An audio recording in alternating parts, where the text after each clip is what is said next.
Network for the strong, not the weak.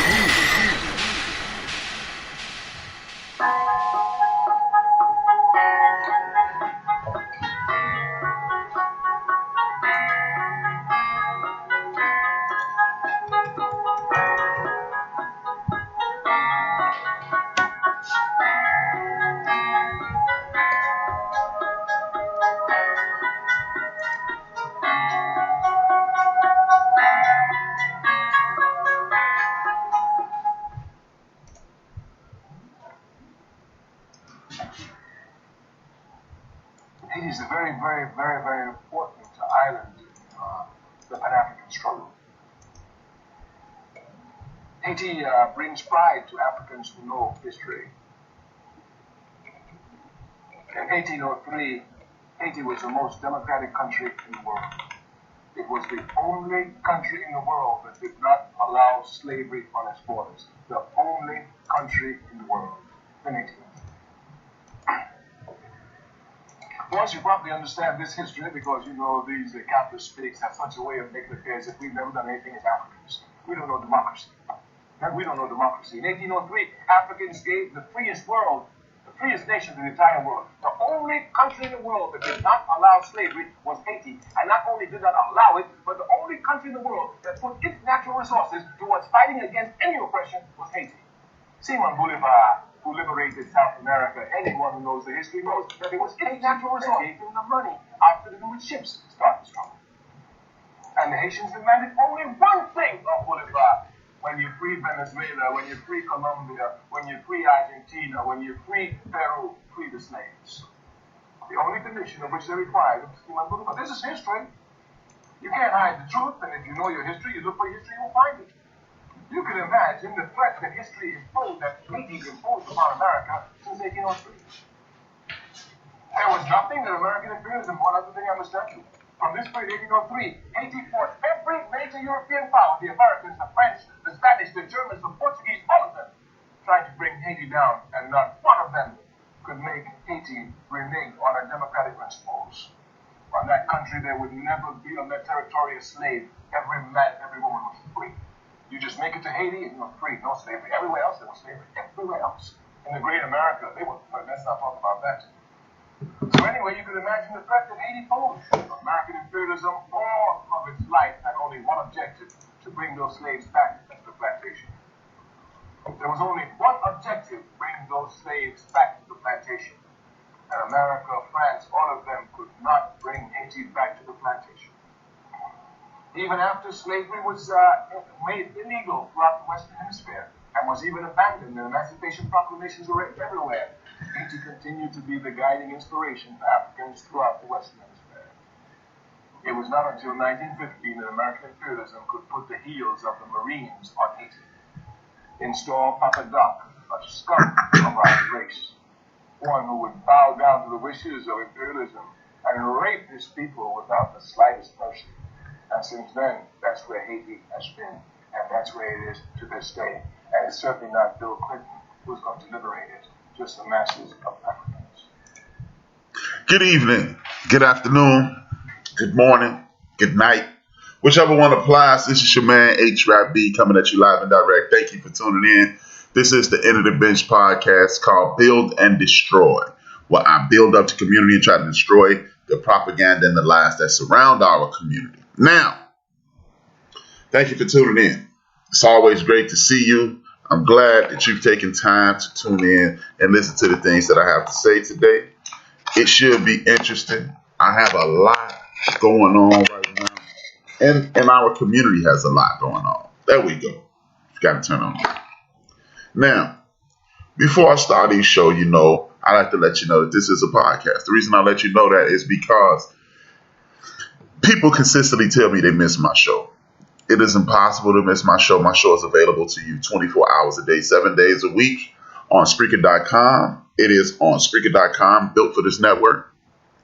It is on YouTube, same title, built for this network. Apple Podcasts, Spotify, iHeartRadio, Deezer, Podcast Addict, and Amazon Prime Podcast. You can catch me at any location. Now, if you're looking at me on YouTube, then you just hit the button, the like button.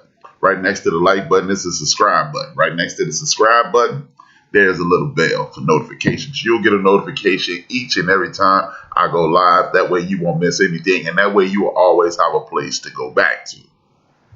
Now, as I do every week, I pay homage to my family. My family, without my family, there is no me, there is no podcast, there is nothing.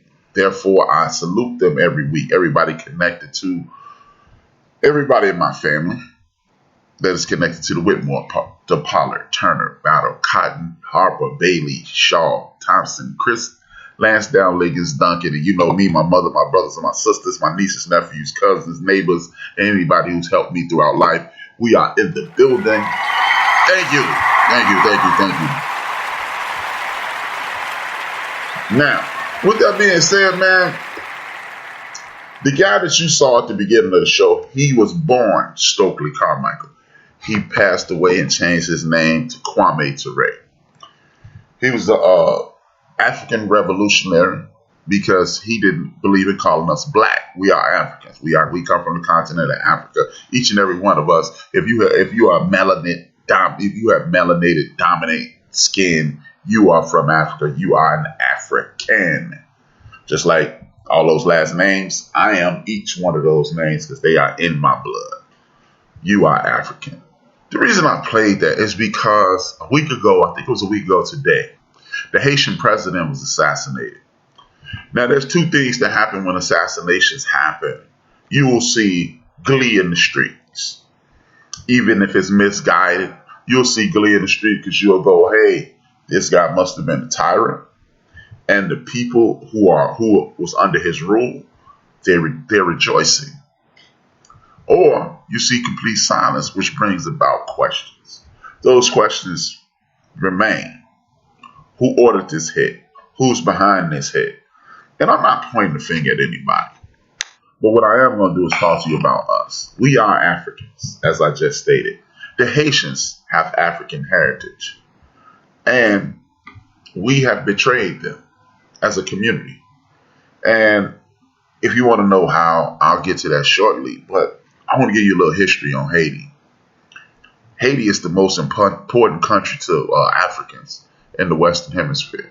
If you don't agree, do a little research. You'll find out why I said it. And I'm going to give you information. But do your own research. Look up Haiti. Look up 1810 to be exact. That's the beginning of the Haitian Revolution. The reason me and others believe the Haitian community is the most important black community in the Western Hemisphere including North, South, Central America, and the Caribbean, is because, as he stated, they're the first country to abolish slavery. How did they abolish slavery? Haiti used to be a port. First and foremost, let's pronounce it correctly. It's Haiti. If you could pronounce it Haiti, you're using your American sensibilities. It is Haiti.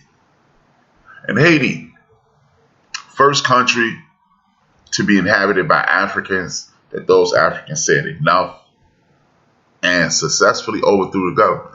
It used to be a port in which they dropped off Africans, broke them, buck breaking is what they call it, and then you shipped them off to South America, Central America, the United States, Canada, and throughout the world, right? Now, these people said enough. Without Haiti overthrowing the government and Napoleon, who was the leader of the French army, he was basically the ruler, emperor of France. Haiti did that. Napoleon had to do what is called a land exchange with the United States of America. And he sold the land. The Louisiana Purchase is what it's most popularly known as. And that's what led to this country that you call the United States of America. Otherwise, Napoleon keeps rule of a large part of the country, and we know what happened. We don't know what happens after that. But when our people in Haiti took over that island and forced Napoleon to sell land because his soldiers were defeated, that was the creation of the United States of America. This is another example of without us, there is no U.S. We built it. We fought for it. We created the possibility for you to even purchase more land. So without us, what would the United States of America be? See, we have been taught time and time again that we're a secondary part of this nation. If you watch the show on Mondays, me, my man Wilkes, Dog, and my man Ben, the Forecast, you would have watched the show called Hound the Hog, and it shows you how American cuisine is primarily African cuisine. I will continue to show you how looking like this is a major reason this country is so great, quote unquote great. Because without us, there is no great United States of America. There is no, hey man, this is the greatest country in the world. We created it, we built it, and we need the credit for it. And the reason I say we sold Haiti out is because talk to a friend or two. After the show, I want you to talk to a friend or two. And I want you to ask them, hey man, what would you like to go on vacation? You're going to hear all throughout the Caribbean. You're going to hear Dubai. You're going to hear France. You're going to hear Italy. But you never hear about Haiti. Haiti is one of the most beautiful countries on the planet. Yeah, you see poverty. When you see the brochures and the propaganda, you see poverty and things of that nature when you see Haiti, right? But that's just like Africa. For years, if you're a certain age, for years, all you saw was flies flying around our brothers and sisters' heads when you saw Africa, right? But now that we got the internet, you can see Africa in all its glory. You can find out that Nigeria and Ghana before this pandemic had the two largest technological advances came out of those two countries. So stop thinking poorly when you think of our homelands or where our relatives are at, and start understanding this is just propaganda. Just imagine if every time we thought about going somewhere else overseas, we went down to Haiti and invested that same money into that country. A lot of us don't even realize that I ain't going to Haiti because it's horrible, and then it's connected. It's an island. There's a country connected to the island that you love called the Dominican Republic. What if we just went to the other side? We have to stop allowing people to basically tell us what's good and what's not good. Haiti is struggling, and I'm going to change the clothes that I wear because of Haiti. I'm from West Side Chicago. I was born in West Side Chicago. I was raised on North Side Chicago. Levi jeans are a staple. Levi jeans didn't want to give these people $2 a day to work in those factories because they did a study and found out $2 a day will pull these people out of poverty. So guess who's not going to be buying Levi jeans anymore? Me. Because what we have to do is take the necessary steps to help our brothers and sisters over there. You got a president that was just assassinated. And one of the things that has been leaked out is the people who came into his home. It wasn't at the president's home. It was his actual home. He lived in one of the better suburbs on the island. They said we're DEA. This gives me cause to pause. It makes me wonder who was truly behind this hit. So again, it's another opportunity for people to make us look bad and people to destroy something that we have. When I say we, yeah, I was born in Haiti? No, I'm not. But guess what? Because only 4% of the people who were put in bondage. Give me a second. Only 4% of the people who were put in bondage were brought to the United States of America. You don't know who is related to you on difficulties. I apologize. But we are, sorry for the technical difficulties, I apologize. We are suffering the damn results of what's going on in Haiti. It is a perfect example of what we need to do in regards to supporting each other and supporting people all over the world that look like us. See, we continue to force our money down other people's throats, like at the Civil Rights Movement. I don't have anything bad to say about our ancestors who fought for civil rights in the United States of America, but I think you should have taken a page out of our brother Malcolm X and been fighting for human rights. Civil rights is just civilian rights. Who says you're a civilian? They can right away, they can revoke your citizenship anytime they want to.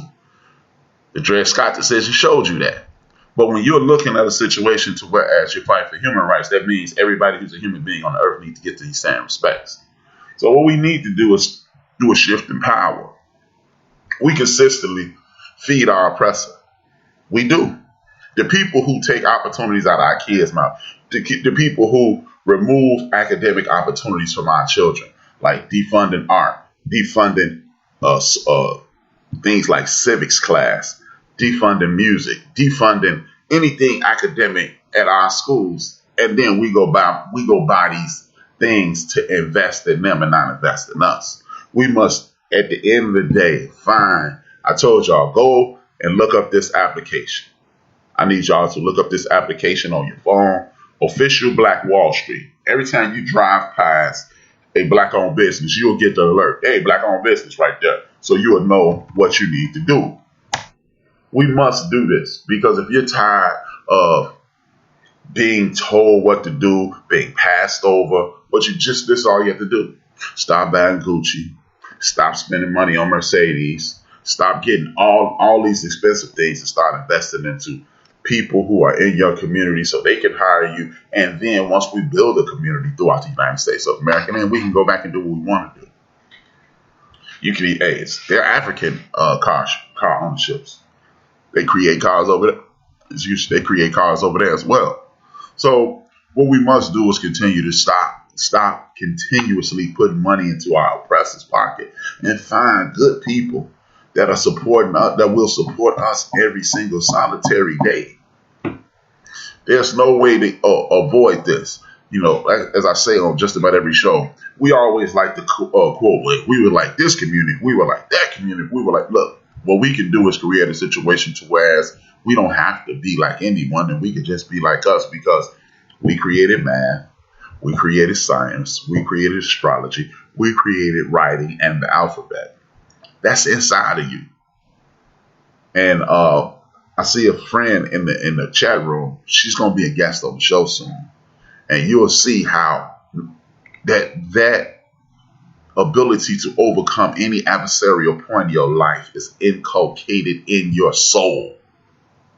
And you, as long as you know it's there, you'll be able to activate that quote unquote superpower. You know, a lot of people call it superpower, but at the end of the day, it is. Your greatness is built inside of you, and it doesn't need to be released by anybody but you.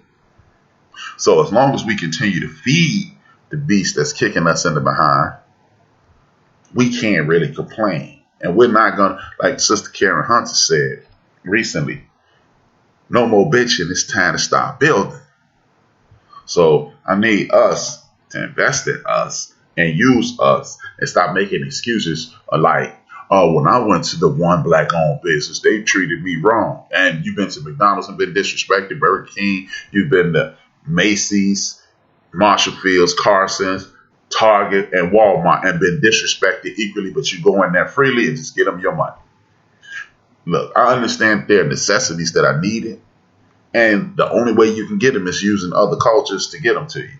My ask is only to use our resources as well. And if you don't believe me, just understand. Look, yesterday we saw a dude fail miserably.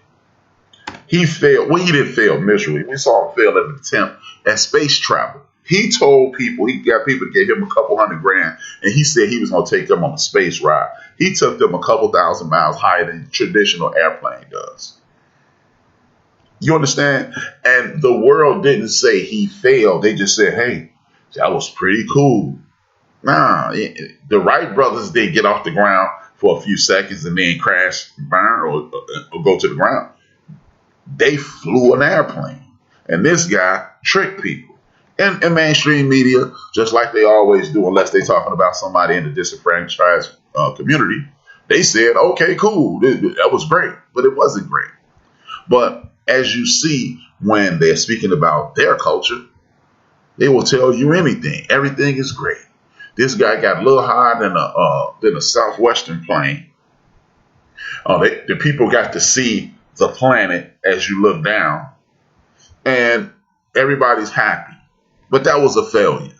But nobody said it was a failure. They just said, hey, that was a great opportunity, and I inspired somebody else. So who exactly did this guy inspire? Seriously? Who did you inspire, sir? Are there some billionaire kids out there that's going to try to create their own airline to travel throughout space? No, you didn't inspire anybody. Now, in regards to science, it is wonderful that you got out there, blah, blah, blah. But you were telling people you're going to go to Mars and you're going to give people opportunities to fly to other planets and to the moon. And all you didn't even get outside the ozone layer. Because had you did it and not gone back in officially, you'd have burned up. But they don't tell you that. They don't tell you. Elon Musk, that was a failure. But when we fall short, everything is highlighted. Everything is highlighted. And speaking of highlighting, there's been a rash of violence throughout the entire country. Ever since the world opened back up, we haven't been acclimated to interacting socially with others, so people have been acting with an extreme amount of violence. I'm a bit of a conspiracy theorist, and I'm going to openly say that. But I just wonder, is it that, are we really to believe that people that look like me and you, we're the only people that's doing this? I don't think so. Look, one thing about being in impoverished areas, people gossip in impoverished areas. People definitely gossip in impoverished areas. So when you live in an impoverished area and something happens, like what happened in Chicago this weekend at Cook County Jail for all things. Cook County Jail, a young man, he's a rapper. He was released in front of the biggest correctional facility in Cook County. This is the Cook County Jail. He walks out and gets shot 68 times. They have cameras on every corner. They have 2 facilities on both sides of the streets, and nobody saw anything. I mean, you can say, hey, man, you tripping. These dudes are ignorant. You never know. We can do that. But let's just be reasonable, man. You're talking about, okay, let's just say you believe that these were some rappers or some gangbangers upset with him. Are they some type of hitmen or ninjas or something like that? And then the way the media reports these violent acts throughout the country. They're not just in Chicago, but you know what? I'm not going to defend Chicago anymore. If you're foolish enough to believe that, God bless you. That's your deal. I get it. I understand. But in the city of Chicago, again, what makes you think that all these acts of violence throughout the city of Chicago are exclusively in our communities?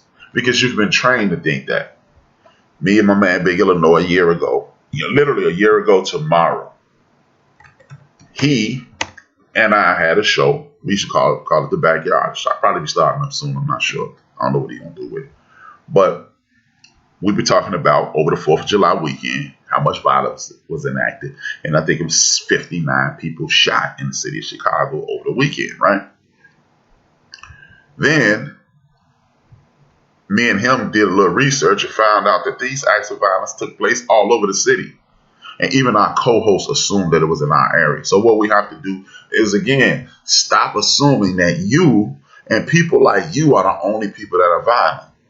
Because if black on black crime is 91%, that means we are extremely busy killing each other according to the propaganda, right? We hurting and we're robbing, killing, shooting, and stealing from each other. That's it. That's what we're doing. So who's killing the white people in the world? Who's killing the Asian people in the world? Who killing the Latino people in the world? Whether you're Asian, Chinese, Japanese, or if you're Asian, Arab, or any part of it, who are killing these people? Because hey, I've been at that very Cook County jail to bond out a friend and a family member, and I saw somebody from every culture in the United States of America in there. So if there are white men getting killed, who killing the white men? And just for the record, when you go to FBI.com, you see black men, black people, black on black crime. 91% of people that are hurt in the black community are hurt by other people, by black people. And when you go to white, you see 89. And when you see a Latino, you see 88. So if we were all in the same class, we would get the exact same grade. If you get a 91 on the test, you get an 89 on the test, and you get an 88 on the test, everybody get a B. Which is probably a synonym, and we'll talk about this, is probably a synonym for bad. But we're not taught these things. And then you have to always question yourself, why do I know the statistics on black crime, and I don't know the statistics on anything else. Ask yourself that. Why can you immediately quote about 90%, 89%, and then somebody asks you, so what are you juxtaposing that to, and you don't know? So how is something bad and you don't even know what to compare it to? I'll give you an example. If you tell somebody HRap got the best fried chicken in the world, have you ever tasted anybody else fried chicken? No. So how you know his is the best? Well, because he said so or they said so. So if you're not comparing this to anything, don't quote these things, because you really make yourself look uninformed, and then you make yourself look like a programmed person. And I don't anticipate any of you being programmed. I anticipate the people who support my show being intelligent people. So if you're an intelligent person and you don't know what you're juxtaposing this to, you can't say one thing is bad unless you say it's all bad. Because last time I checked, violence is a human thing. No matter where you look on the globe, you see and you see acts of violence. The Chinese and the Japanese have had issues. The Chinese and the Indian population have issues. A lot of the countries, on the 53 countries, they've had issues. Europe, they were fighting each other. They called it the Dark Ages. They've had issues. So don't look at yourself as some person who has the patent on violence, because you don't. Now, people will tell you that, but you don't, man. You don't.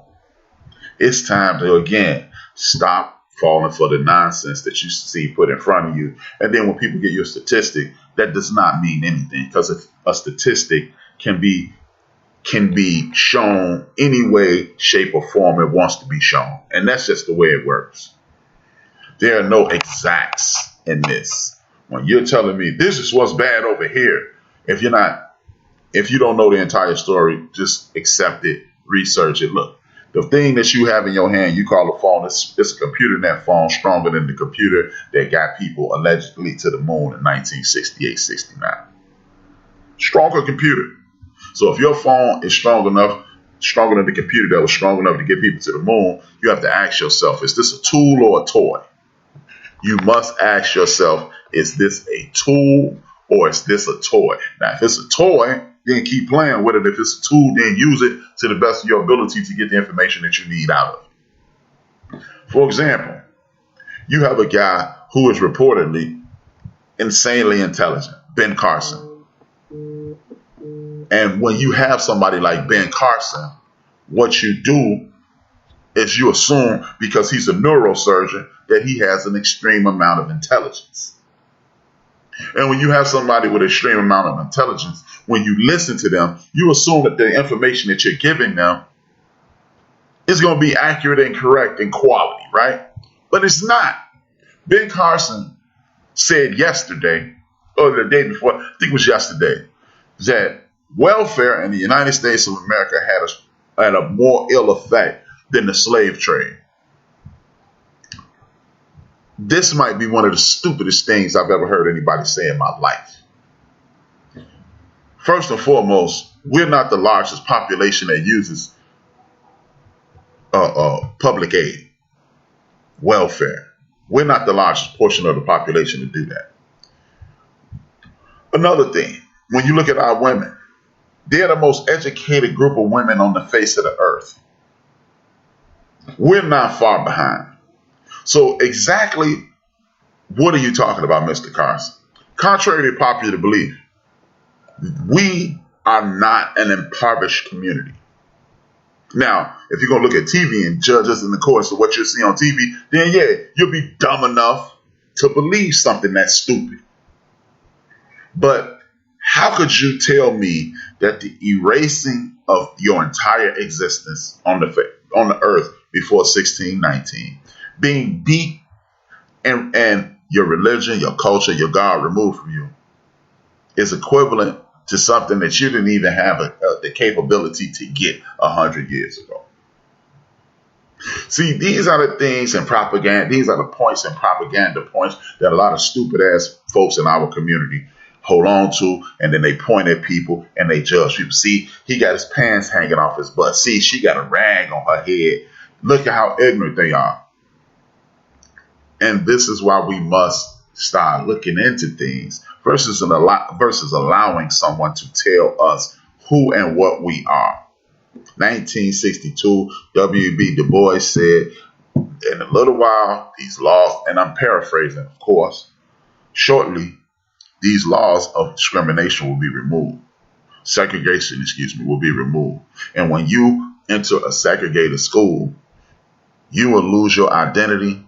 Your children will want to drop out of those institutions, and you'll become a figment of someone else's imagination. And that's exactly what's happening. See, we misinterpreted as a community what our great ancestor, great Dr. Martin Luther King Jr. was talking about. He says you should have the ability to do whatever you want. That does not mean stop using the services that are in our community. We used to get our own clothes made. We used to eat at our own restaurants. We used to rent from each other. We used to have a wonderful community when we did not start using the white man's ice. His ice isn't colder. His water isn't wetter. His soap does not foam up better. But for whatever reason, we assume that. And the moment we start integrating, we start seeing, oh, it's better over here, but it's not better over here. What it is you have tax dollars being invested into other communities. We are not engaging civically because we had terrorist groups like the Ku Klux Klan chasing us down and killing us and creating greatness from that. If you don't believe, go back a week and look at Fannie Lou Hamer. She used to literally pick cotton for her sharecropping parents. They fired her from a cotton picking job, and she became one of the most seminal people in the history of our community. Fannie Lou Hamer. You might know her from a phrase that she said she's sick and tired of being sick and tired. No, Dre 3000 Outkast did not invent that. That's Fannie Lou Hamer. She stepped up and said, I want to get civically involved. When she got civically involved, you had your president, Lyndon Baines Johnson, say, I'm afraid of that woman. Because he knew she would galvanize the community and put us on the right path. See, again, you don't learn about these things because they feel, basically, the more we keep away from you, the more we'll keep your greatness away from you. And we keep your greatness away from you, you will live a life assuming and attempting to be a part of this American criminal organization. Because that's all it is. It's a settler project that's ended up a criminal organization. And that's just the honest to God truth. All you have to do is read what Frederick Douglass said. Frederick Douglass said the same thing. Stop trying to be involved in these holidays because these holidays give you the perception that you'll someday be part of the construct. And you don't really need to be part of the construct because we have our own construct. You have people who transferred information from the continent and transfer information through bondage. And once you start researching that, you'll realize if my ancestors 100 years ago can create Wilmington, North Carolina, Tulsa, Oklahoma, Peoria, Illinois, Africatown, Alabama, as well as in the city of Los Angeles, it's a community called Africatown. When you realize that it's an Africatown that was created right out of bondage, because you were not a slave, you were enslaved, but you're not a slave. Don't identify yourself and your ancestors as slaves. They are prisoners of war. But when you look at your history and you see the things that you've accomplished, just here in America, then you'll realize the greatness that derives from in other countries. You'll realize you're unstoppable once focused. But if you get distracted by clothes and cars and things and not community and people, humanity, then that's when you lose. That's exactly when you lose. You must stay on code. One of the codes we must stay on, we must ignore the foolishness of Ben Carson, the Candace Owens of the world. No need to even talk about those things. And we stay on code. One of the codes we've severely started to violate within the last 40 years is talking about personal business in public. I understand that things annoy you and you want to be heard because you're part of a community that has been subjugated for 400 years. So you feel like you need to be heard, and your ancestors need to be heard through you, but your ancestors don't need to be heard publicly. Because if you're not going to get on social media, or if you're not going to get on any of these news programs and talk about how horrendous your life was and want the whole world to know about how your mother was this and your father was that, then don't tell everybody else's business. My brother, Mark Lamont Hill, awesome brother. He had he had Joe Brown, the elder Joe Brown, on the show. and he was talking about our elder Bill Cosby, and we were dragging. He was attempting to drag Bill Cosby, and everything he said was, "But what if? But what if?" But guess what? The man, Woody Allen, he is clearly a pedophile, in my opinion. In my opinion, I haven't seen him do anything, but in my opinion, I think he's a pedophile. Nobody in the other communities talking about him. Robert Blake. When you talk about murdering wives or sketchy situations where wives are murdered, you go to O.J. Simpson. You don't bring up Robert Blake. You don't bring up Natalie Wood. Natalie Wood died on the boat with her husband. I can't think of his name. Robert Wagner. They had a tumultuous relationship. They were always fighting, but you don't hear about that. You don't hear about Natalie Wood being found in the ocean after being on a boat with her husband all day. You don't hear about that. Why? But you hear about OJ. You hear about, when you talk about athletics and violence, you hear about Ray Rice, and you hear about all these other guys. And you had other people beating their wives way before them, but they put that melanin in front of you, so you assume that black men are innately violent, black women are chicken necked and ignorant, and they create these subcultures that we have bought into, like the joke that Chris Rock told. I laughed at it. I think it's funny at this very moment. I think it's funny. But there's no such thing as a black man in the N-word, or a black woman in the N-word. Nah. We ain't none of that. That's funny. That's good for banter. But we're not going to accept that. It's for joke purposes. It's so people can be entertained. It's not so you can identify our sisters and the sisters can identify the brothers. And if you buy into it, you have officially lost. Because the moment you allow somebody to define who you are, you become a figment of their imagination. Whatever they think, that's what you will be, and that's what you are. So if they call you the H word if you're a sister, if they call you the P word if you're a brother, if you allow them to dominate, that's who you become. And you don't need to be any of that. So I just beg of you, man, I just beg of you for just not to fall for the nonsense. My man Ali said Chicago's getting a bad name for a reason I don't even see. The reason is, this is my man Ali. He's a supporter on the show. Thank you for supporting the show. Thank you for writing it in the notes, in the comment section. In my opinion, Ali, the reason is the same reason anything. Chicago has prime real estate. The entire city is within 3 miles of a lake. We have beachfront property throughout the entire city. They wanted to move. In the late 60s, early 70s, we were in the midst of white flight, much like the city of Detroit. And rich, affluent people are trying to come back to the city and get that very property. The very property that you guys hear about all the time is right down the street from the University of Chicago, one of the most esteemed institutions in the United States of America, and where the former President Barack Obama lived. But right outside of that, some of the most impoverished some of the more impoverished people in the city, and they want those people out of the way so they can get that land. They did the same thing in the late 80s with the city of Los Angeles. They made you think that if you got off a plane in Los Angeles, the Crips and the Bloods would be shooting at you. And then they did it before that with the city of Baltimore. And they did it before that with New Jersey and New York.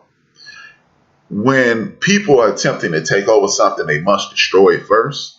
And then, when they destroy it, they move in, the rich people move in and rebuild it. I've seen it. Ali, thank you for participating in the show. I've seen it 3 times. As a matter of fact, Ali, the places that I grew up at are non-existent because the people who are in control of the city have taken over that. University of Chicago, even something as powerful as the Oscar Mayer hot dog factory is knocked down. My football field, I played Little League, and football and baseball is knocked down. Where I played basketball is knocked down, and there are condos and restaurants and things of that nature right there. My man Ray the Cavs just said the same thing is happening in New Orleans. See, that's the thing. We're looking at it and we assume everything is bad. I keep saying this, y'all. We have to stop calling our neighborhoods bad. Because, okay, it's 15 dudes, it's 8 dudes on this corner, it's 12 dudes on this corner. That's a bad neighborhood. So what you've totally done is disregard the people who just walked in the house from work or on their way out of the house to work You totally disregarded them. They mean nothing because it's 24 guys in the neighborhood looking foolish, right? But it's 300 people in these homes taking care of their kids. We cannot allow other people to determine who and what we are. Again, this is leading to the demise of us, because when we go, that's a bad neighborhood, then we don't talk to each other because I don't know if you're one of the bad people. But guess what? Crime is nothing new. I do this to all my friends that talk about how bad things are today. When you hear the word drive-by shooting, you immediately think Crips, Bloods, Vice Lords, Gangster Disciples, or whatever street organization that are in your community. You immediately go right to us. But you don't go back 100 years and look at Al Capone and those guys who invented this drive-by shooting thing. I'm a criminal justice major. When I was in college, one of the first things a professor told me, former police officer professor, he said, hey, who steals the most, rich people or poor people? Everybody immediately said poor people. He said, no, rich people steal the most. He said, if you steal something out of a department store, or if these people who run these credit card scams and things of that nature, they steal $200,000-$300,000 as a collector. But you got people on Wall Street stealing billions of dollars. Billions of dollars. You got a damn energy company in Texas that was shut down due to thievery. Dude had one of the dudes who was stealing out of Enron had a gold umbrella stand. A gold umbrella stand. That's how much he was stealing. He was stealing so much that he ran out of things to buy. And he bankrupted the energy company. So don't tell me that these dudes are on these corners doing all these nefarious acts. Oh, these scammers. We come from a country of scammers. They scammed from coast to coast. If you don't believe me, I'll do it again. This is why you need to be watching on Monday, the forecast. And then if you get a chance, go to HBO Max and go look up Exterminate the Brutes. And then everything that I'm saying will fall right into place. We cannot allow people to talk us into publicly humiliating each other. See, I'm just keeping it real. I'm just telling the truth. But if your daughter was Sha'Carri Richardson, you wouldn't be outside talking about her. You'd be in the house going, damn it, she blew it. You'd be upset, but you still love your daughter. If Ray Rice was your son and he slapped his wife, as a man, you'd be like, you mother. But guess what? You ain't finna call your brother. You know what your nephew just did. And you ain't gonna call your neighbor. You know what Lil Greg just did. You're not gonna do that. So what we need to do is stop. Hey, since people love saying like that community, like everybody else's community, we can talk about it amongst each other. You can call your sister and be like, Phyllis, let me tell you what your nephew did. Bo, let me tell you what your nephew did. And it's gonna stay between Bo, Phyllis, and Rap. We ain't telling the world. We're not telling the world. So why do we feel the need to go on TV and show that we're virtuous? I keep quoting this one dude. I was on the show with a dude, and he told us we're the only people that like criminals. Well, who's Al Capone? Who's Frank Nady? Who is Momo Giancana? Y'all know these people. Some people never been to New York, but you know who John Gotti is. You ask somebody, what's your favorite movie? Goodfellas. Nationwide, no matter what culture it is. Godfather, Goodfellas, any of the crime drama. But we're crime. Oh, well, we're so stupid. We use the drugs. The dude who told me black people only black people are stupid enough to use drugs was smoking a cigarette and having a drink. Hey, bro, if you think people who use drugs are stupid, and you smoking a cigarette, guess what? You dumber than the person who using the cocaine or the heroin. Because on the package of heroin, it does not say, don't smoke this, it'll kill you. But on cigarettes, it do. And everybody knows somebody with a drunk alcoholic relative. All of us got drunk alcoholic relatives. So you looked at somebody in your family, more than likely, or a friend or a neighbor who had an alcohol problem, and you said, let me get a swig of that. And you know somebody, we know celebrities and family members who have died of lung cancer, cirrhosis of the liver, and you drink. But the drug addicts are stupid. Really? I'm just saying. So what we're going to do is stay on code. When you ask me something about somebody that's in my community, I don't give a damn if I hate them like the devil hate God. I'm not saying anything because guess what? We don't have to. We don't have to. You know what I'm saying? It's just insane. My man said Vikings is another watch, so watch that too. Thank you, Ali, for being a part of the show. And if you want something to say, please write it on the Spreaker.com side like my brother Ali, or write it on YouTube side. This shouldn't just be a dissertation by me. You can engage.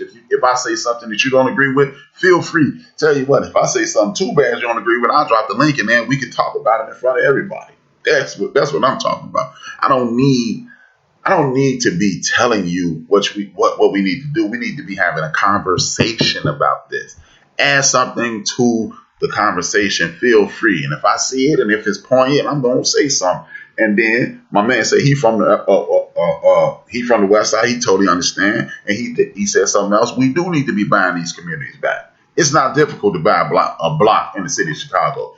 Sometimes they have these things that you do to go to recorder deeds and find out what some of these vacant lots. Some of the time they selling them for $1. That's all I'm saying, brothers and sisters. We must share information. We're willing to share information about horrific information and bad news and the bad things that go on. We're going to need to start sharing information about how to excel and prevail. We're going to stop buying into the propaganda. I got a question since we talking. I got a question.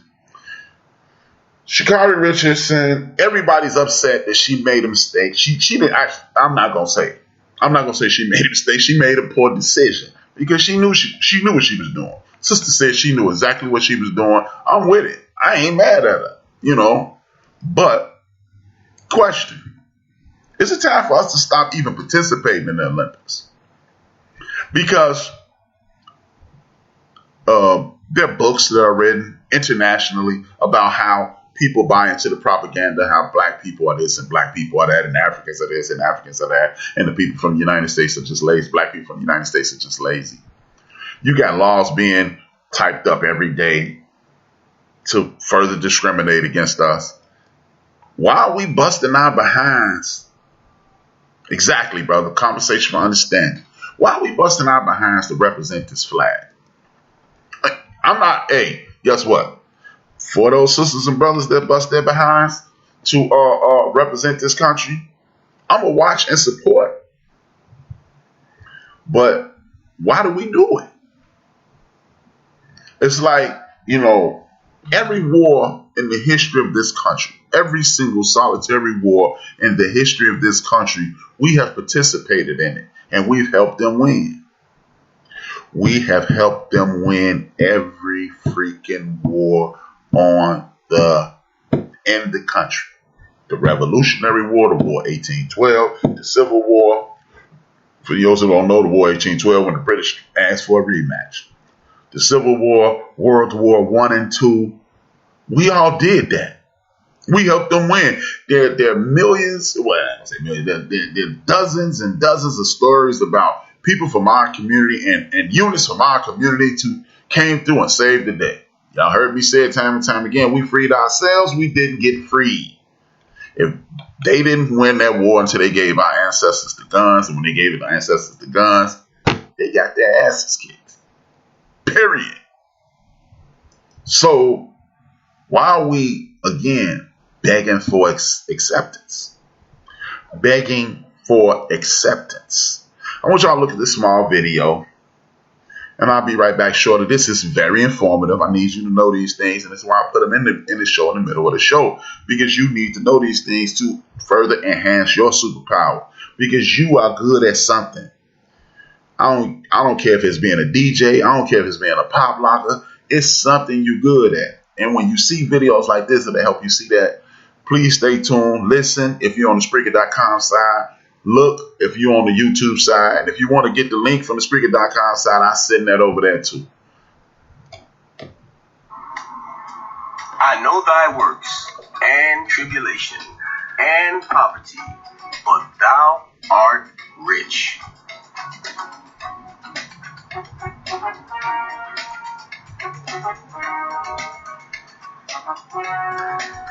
Welcome to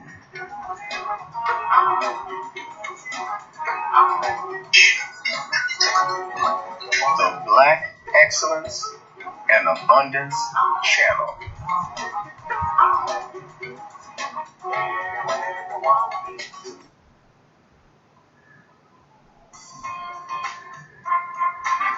In 1706, an enslaved West African man was purchased by an enslaver, Cotton Mather. He was a Puritan and a minister. Yes, folks, a minister who was also a slaver. Be that as it may, in 1716, an enslaved West African man by the name Onesimus told his enslaver something he did not believe, that he knew how to prevent smallpox. Onesimus suggested a potential way to keep people from getting sick from smallpox. But of course, Cotton Mather did not believe that the cure could come from this black man, nor did he trust him. When it was discovered that smallpox had made its way to Boston and was spreading rapidly, it was terrifying to the colonies in Massachusetts. Hundreds of residents of the busy and crowded colonial town had started to flee for their lives, frightened of what might happen if they exposed themselves to this frequently deadly disease. They had good reason to fear. The virus was extremely contagious, spreading like wildfire in large epidemics. But the smallpox epidemics of 1721 was different than any that came before it, as sickness swept through the city, killing hundreds in a time before modern medical treatment had an understanding of infectious diseases.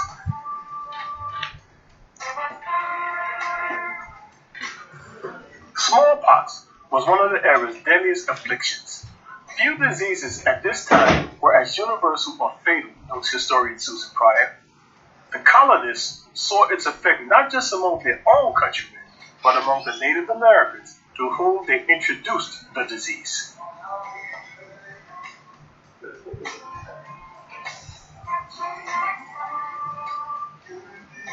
This deadly disease destroyed Native communities that with no immunity were unable to fight off the virus. It wasn't until a Boston advertisement for a cargo of about 250 enslaved people recently arrived from Africa circa 1700 particularly stressed that the enslaved people are free of the smallpox, having been quarantined on the ship. The news caught the attention of Mather. Intrigued by Onesimus' idea, Dr. Zabiah Boyston and Mather began listening to Onesimus and used the method he suggested to try to stop the smallpox in its tracks.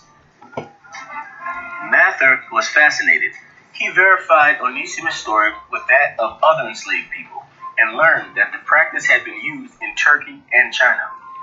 He became an evangelist for inoculation, also known as variolation, and spread the word throughout Massachusetts and elsewhere in the hopes it would help prevent smallpox. Onesimus, who was a pretty intelligent fellow, wrote Cotton Mather, told him he had smallpox and then he hadn't.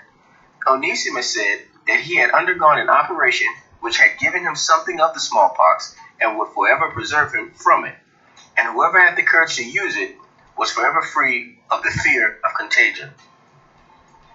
The operation Onesimus referred to consisted of rubbing pus from an infected person into an open wound on the arm. Once the infected material was introduced into the body, the person who underwent the procedure was inoculated against smallpox. It wasn't a vaccination, which involves exposure to a less dangerous virus to provoke immunity, but it did activate the recipient's immune response and protect it against the disease most of the time.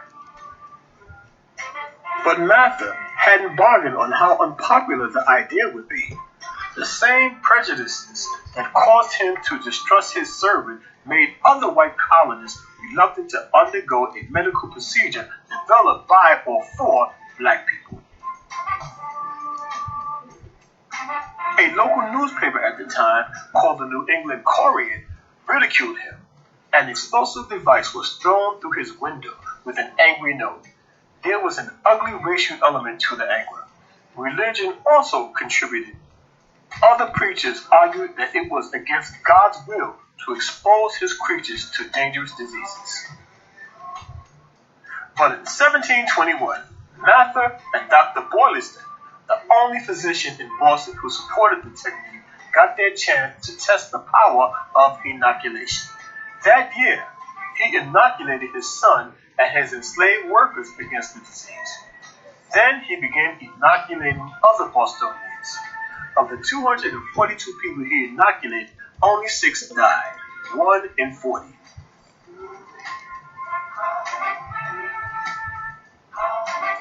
As opposed to the 1 in 7 deaths among the population of Boston who didn't undergo the procedure.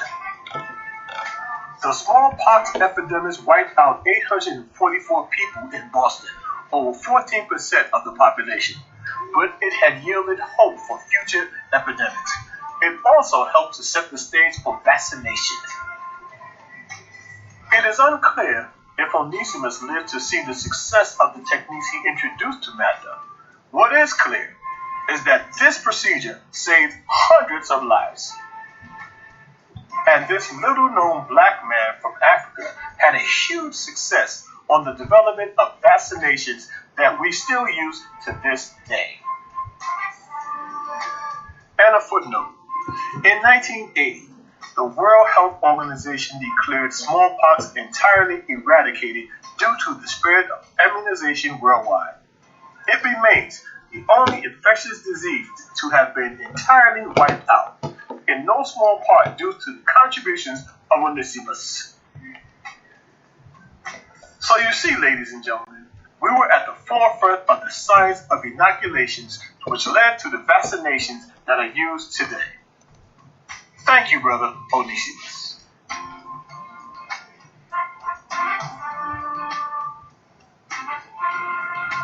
The Black Excellence and Abundance channel, where Black history is every day. Thanks for watching. Please remember to like, comment, share, and subscribe. And remember, thou art rich. Thank you for tuning in. This is your man, HRap B, coming at you live and direct on Built for This Network on Spreaker.com and on YouTube. The End of the Bench podcast, Build and Destroy, where I attempt to build up the community and destroy the lies and propaganda that's surrounding our community. As you see, as I keep telling you, man, this is my mission in life, to continue to uplift me, you, and everybody else who's going to tune in to this. People can call me anti what they want. I'm not going to stop and say I'm not anti that, because I know who I am. I don't have to describe or defend anything that I'm saying. I'm telling you this straight up and down. You can either accept it or not. I'm not saying one bad thing about nobody else. Self-hate mongers. And if you one of those people, sucks to be you. You shouldn't be hating people anyway. But anyway, man, as you see, we come from greatness. No matter what situation we in, we build the entire world up. So you look, and the reason I want us to understand this is because sometimes you don't wake up until you're 50. Sometimes you wake up when you're 14. Sometimes you're born with it. Nobody should be ostracized for what they haven't done or cannot do, or something that you perceive they cannot do. We need to support each other, because with that support, that's why you get so many different stories put in front of you, because they know if we start taking sides and we just refuse to support each other, then what will happen? What will happen is this: we will continue to fail, continue to struggle, and fall flat on our faces on a regular basis. And that's just the bottom damn line. You can play these games, and I've made it, and my nephew and nieces and cousins and friends and neighbors haven't, and you could feel like a big man because you've made it, or you can reach back and really be a big man and do what you have to do to survive. And survival is not driving in a nice car, Winning is not living in a big house. Winning is helping people get to the level you're at. Because guess what? The more you lift them, the higher you become. You lift them, you become higher. Another thing I want to talk about in regards to the sports world, I don't do a whole lot of talking in the sports world, but you see, a couple of days ago, England lost the World Championships, and the first thing out people's mouths on Twitter and on social media, and they throwing bananas and things like that at our brothers over there, calling them the N-word and things of that nature. Look, I keep telling y'all, man, and if this thing is buffering, it's because I keep telling the truth, and YouTube is acting a fool because I'm directly connected to my internet and I see my TV working fine, so my internet needs to be working fine as well. But I'm not going to worry about that because I got Spreaker.com to fall back on. And if you want to hear this, you can go to YouTube with the Built for This Network. You can go to Apple Podcasts, Spotify, iHeartRadio, Google Podcasts, Castbox, Deezer, Podcast Addict, or Amazon and type in Built for This Network. And if you got anything buffering and you to hear something, you can go there and get the show in its entirety. So you don't have to worry about missing out on anything because I'm double-breasted. I'm not going to allow anybody or anything to slow me down. And if it does slow me down, hell, I will record this. I will record this and post it at a later date, and then it ain't no buffering. Put it like that. So they can stop doing what they're trying to do to slow me down. Now, like I was saying, man, when I asked the question about supporting people who don't support us, this soccer championship is a perfect example why you need to stop calling yourself black, call yourself African, reach across the aisle at our Haitian brothers, our Caribbean brothers, our South American brothers, our brothers to the north, our brothers in Mexico, and our brothers, people who look like us all over the globe. Because if you don't, you will continue to be subject to the tyranny of people who don't like you. And I don't hear about, well, some of this and some of that. Look, in a couple of days, if you watch it, do yourself a favor and watch the ESPYs. And you look at this young lady who's 19 years old, 19-year-old young white girl. And all she did was big up black women. That's an ally right there, brothers and sisters. All these people who swear they allies and stand on the sideline and watch us get kicked in the head. No, sir. I'm not trying to hear none of that. They ain't doing us no good. I don't need no friends to hold my coat while I fight. Either you're going to be in the fight with me or you fighting against me. Period. That's it. Those are only options. And when people say, well, this was an isolated incident and you can't think that everybody over there is like that. It's this soccer player named Neymar. Neymar got bananas and the N-word threw at him. He picked up the bananas and ate them. Was like, yeah, well, he threw it in their face because he was flamboyant. But everybody isn't a captain like that. Everybody isn't a general. Some of us are meant to be led. And that's nothing wrong. You the best employee in the world. You're the employee of the month. But you must also have pride. You must have pride. And you must be able to identify who's attacking you.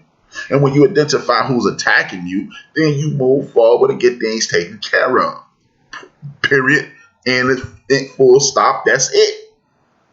Stop laying down and accepting other people's disrespect. You wouldn't accept somebody in your neighborhood disrespecting you. You wouldn't accept a brother, cousin, aunt, uncle, friend, neighbor, or anybody else disrespecting you. So why would you accept disrespect from anybody outside your community?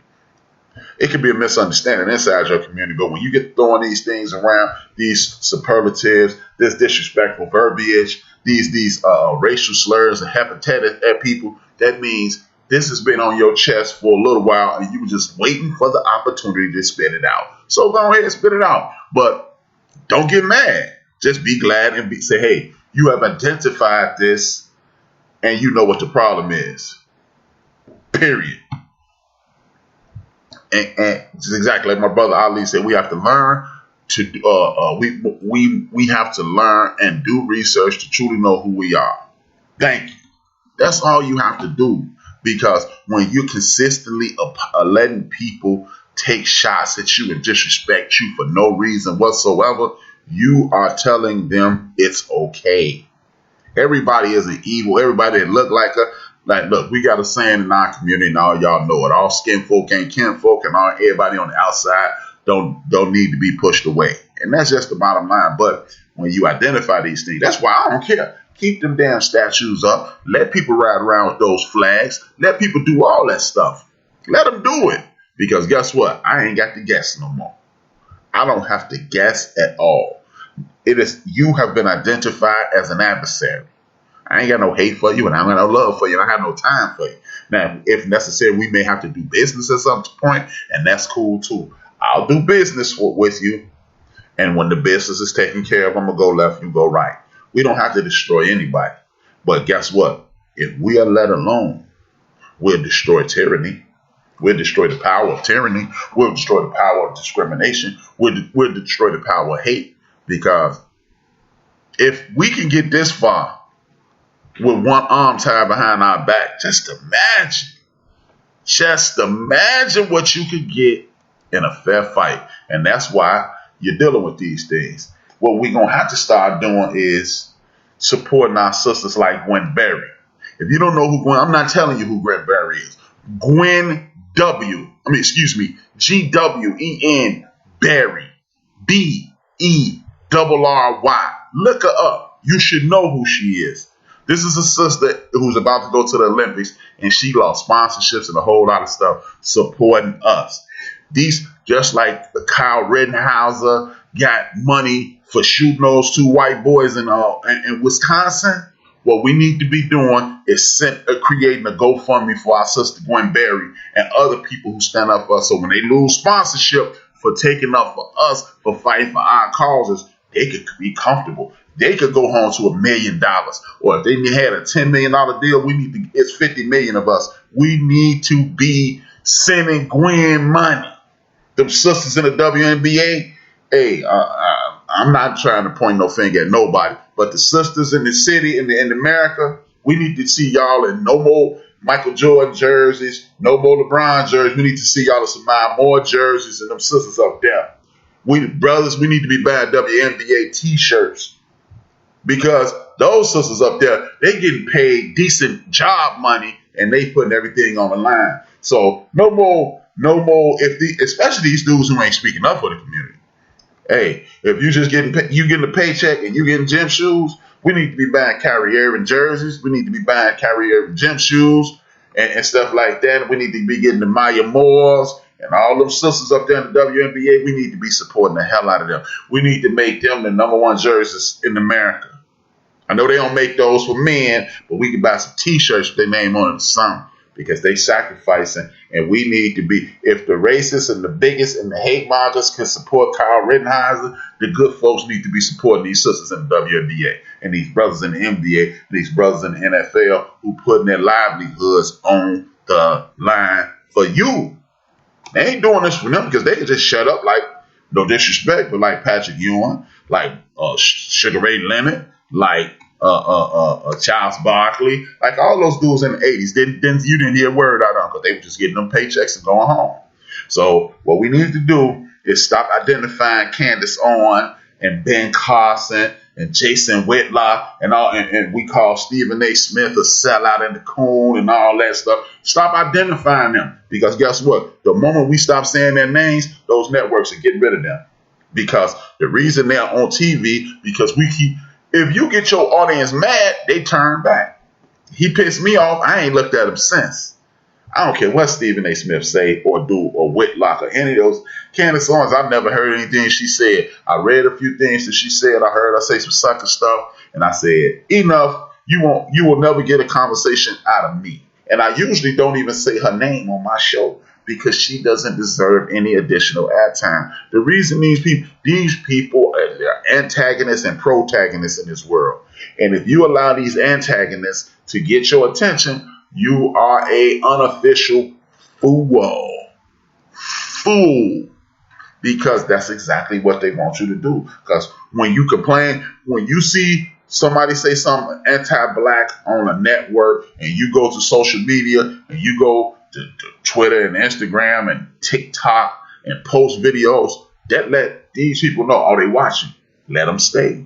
But if we start talking about them, let him go. And that's just it, man. They mess with our girl Maria.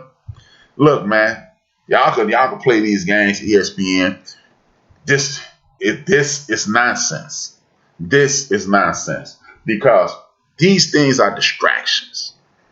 Sister, I'm glad you got the job. I want you to get the most paycheck. But look, that sister's in a prime situation.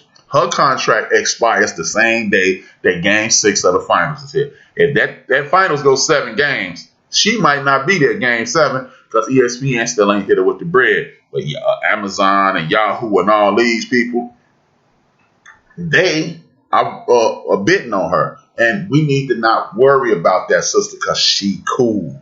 She's cool. But what we do need to worry about is Arizona. Arizona took something to the Supreme Court.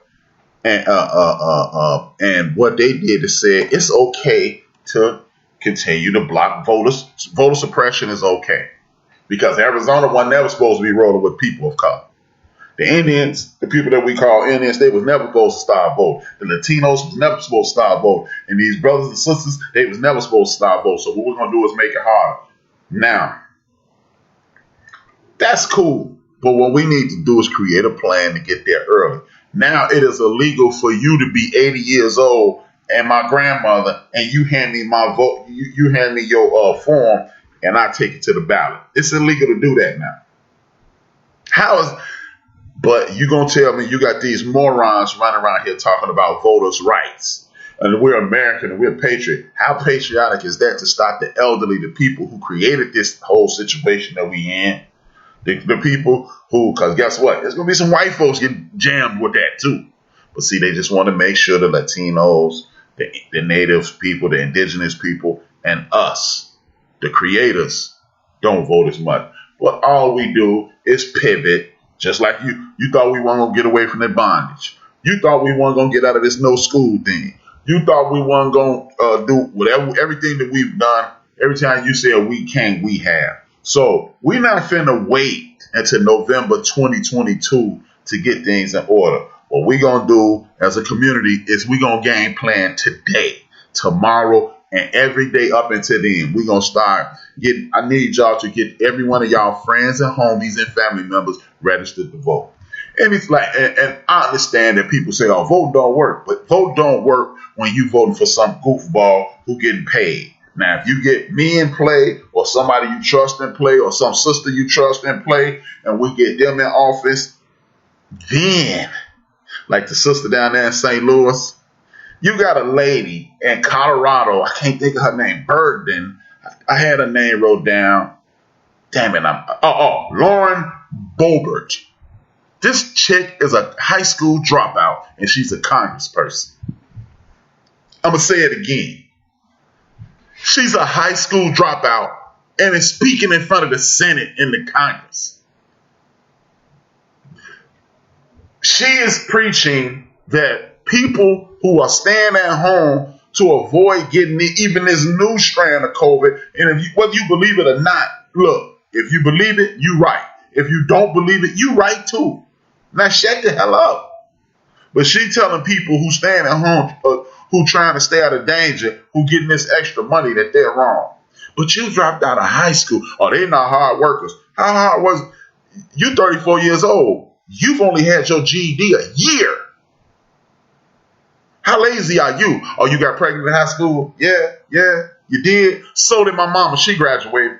So did my sister. She graduated. So did millions of other sisters in this world. And they graduated. So miss me with that. So the very people you trying to talk about and call them the disenfranchised people you talking about, they better than you.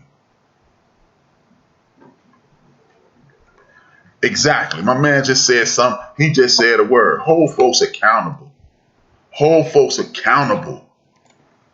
Thanks for coming on the other side, Ali. I appreciate it, man. Thank you for the support. And everybody who listens, I need y'all, if you're on the screen side, hit the like button. If you're on this side, hit the like, the share, and the subscribe, and the notification button, man. So you get the notifications anytime. If I might do a pop-up, sometimes people can't do it on Tuesday or Saturday. They might hit me on another day, and then I go on in, and then we in. We in like playing.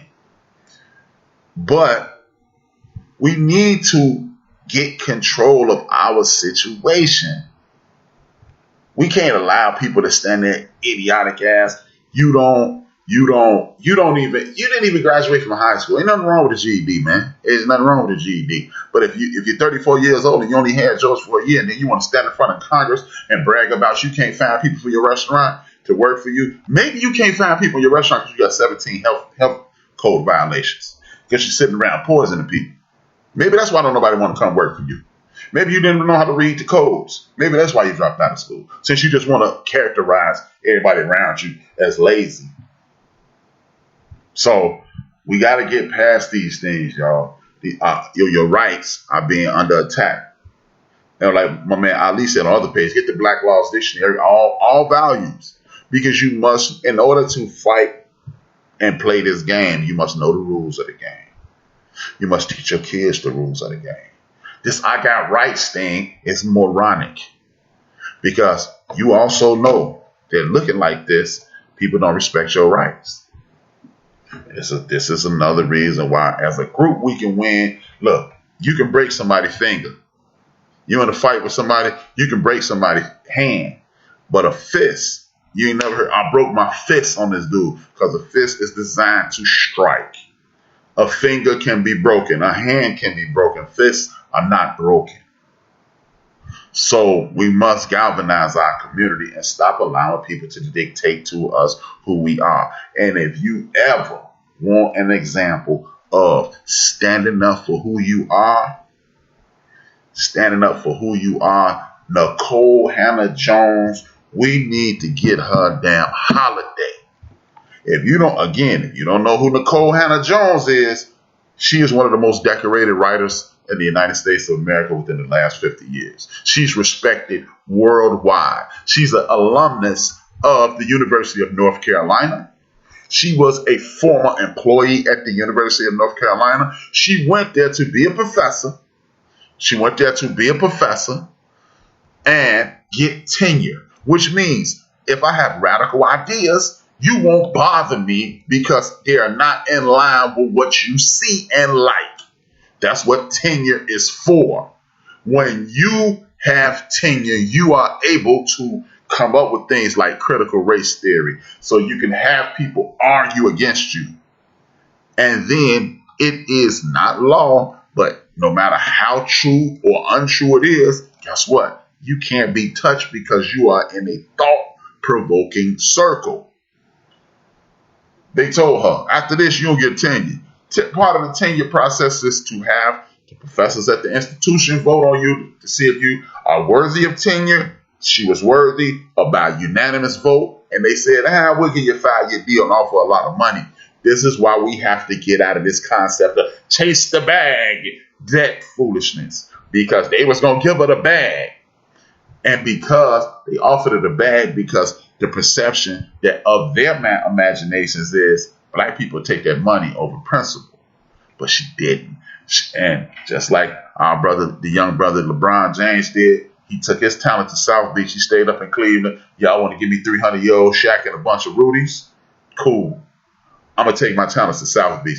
This sister took her talents to an HBCU, along with this $20 million that she had raised that would have gone to the University of North Carolina. This is a perfect example of what I've been telling you guys about when I used to do a sports show. Stop telling me if I'm the best running back in the nation and I go to an HBCU, I ain't going to get the exposure. If you're the best in the nation, they follow you wherever you go. If I'm the number one of anything, if I'm the number one criminal in America, the news follows me around. The police follow me around. If I'm the number one basketball player, the news follows me around. You bring attention to them. We must stop saying, well, you ain't going to get the exposure. Well, how the hell did Walter Payton get it? How the hell did Joe Green get it? Well, Joe Green didn't go to HBCU. Jerry Rice, Deacon Jones. So you got people from 3 different eras. Deacon Jones is the 50s and 60s. Walter Payton's the 70s, 80s. Or Jerry Rice is the 80s, 90s, 2000s. But they made it. John Stallworth, Doug Williams, some of your greatest and biggest heroes. Shannon Sharp, the brother that's on TV making everybody in the nation laugh at this point. If you like sports, you know who Shannon Sharp is, and you laughing at him every day, laughing with him every day. HBCU product. We don't need these people. Because when you got people like Doug Gottlieb, and you got people like Mike, not Greenberg, I can't think the other Greenberg on ESPN saying that Duke is doing these young people from disenfranchised community a favor by letting them in because Duke was Duke before you got there. Not a problem. Well, let me take my ass to Winston-Salem State. Let me take my ass to Grambling. Let me take my ass to Morris Brown University. Let me take my ass to Clark Atlanta, Morehouse, Howard University, FAMU, Arkansas Pine Bluff, Houston Tillerson, any of those schools. Let me go on over there. Let me go on down there, and then I'm going to be there killing it, and then the media going to follow me, and I'll never give you or ESPN an interview simply because without me, ESPN is PBS. See, we keep thinking other people have the power when you have the power. You have the power because you are the commodity. Just like when Stephen A. Smith made this stupid comment about the Asian man, it's rough that he has a translator and he can't be the face of the league because he needs a translator. Yes, he can, dummy, because he's from a country with 1 billion people in it. And if 1 billion people is watching his games, the people on that team, they don't give a damn. They would learn his language and speak for him. But see, when you are a person who don't understand your power, those are the kinds of things that you say. Those are the kind of statements that you make. See, these are the things. We must be more like Nicole Hannah-Jones and say, you know what, I'm going to go to Howard. And I'm going to take this $20 million that people gave me. I'm going to take that to Howard too. Now what? And guess what?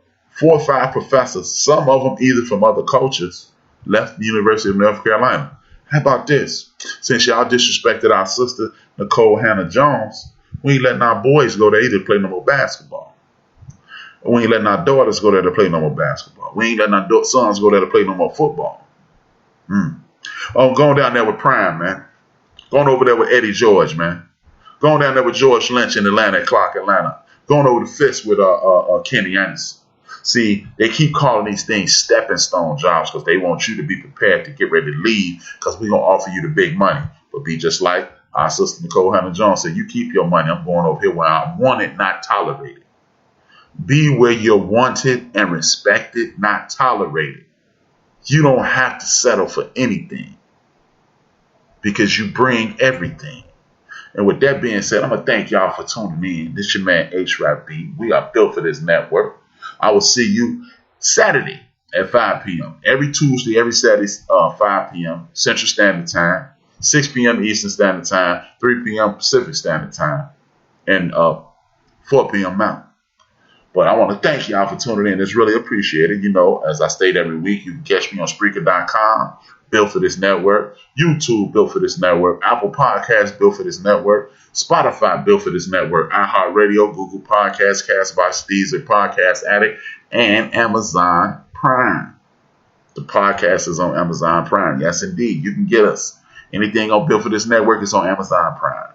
Check us out, man. Subscribe, man. Subscribe, support, share, tell a friend, or tell a friend. Now, I want to send a shout out to the people who inspire me every week.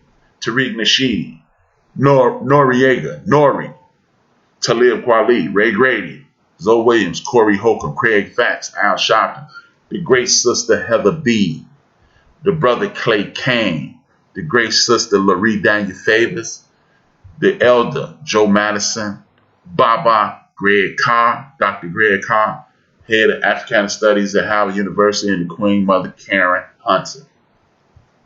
Thank you again, Ali, and thank you everybody, man. And always remember, man, if you see something, if you hear me say something that you don't like, this is about discourse. This is not about, man, I ain't trying to hear you. This is my platform. No. This is us trying to make us better. If you look at it on Spreaker.com, the subtitle is Conversations by Us, about us, to improve on us.